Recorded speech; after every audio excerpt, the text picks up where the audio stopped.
AI models don't just need raw compute. They constantly move massive amounts of data between memory and processing units, and that movement is where things start to slow down. NVIDIA dominates AI computing from last few years. Most large models, from chatbots to image generators, run on their GPUs. But even with all that power, there is one limitation that hasn't gone away: memory and data movement, which is often called the memory bottleneck. Even the most advanced GPUs spend a surprising amount of time waiting for data instead of processing it. As models get larger, this problem becomes more noticeable. Now, this is where a concept like TurboQuant comes in. Instead of focusing only on increasing compute power, TurboQuant focuses on reducing how much data needs to be moved in the first place. It does this through more efficient numerical representation. Normally, AI models use formats like FP32, FP16, or BF16. These formats are accurate, but they also consume a lot of memory and bandwidth.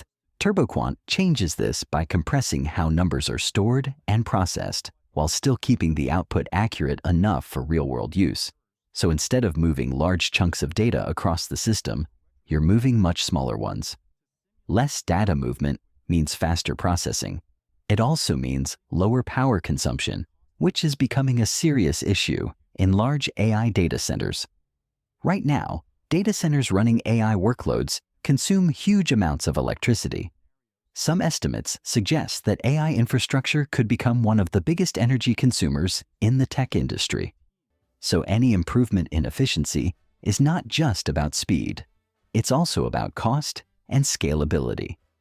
This is where NVIDIA faces a real challenge. Their approach has largely been to scale performance through bigger and more powerful GPUs, and that has worked extremely well so far. But scaling hardware alone doesn't completely solve the data movement problem.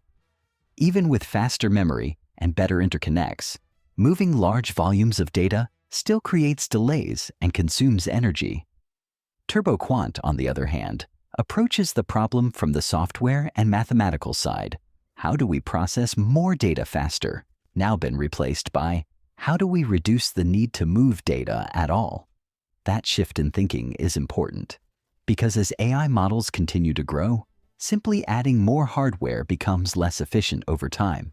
You start running into physical limits: power, heat, and cost. So the future of AI performance may not come only from bigger chips, but from smarter ways of using data. And this is why techniques like quantization are getting more attention across the industry.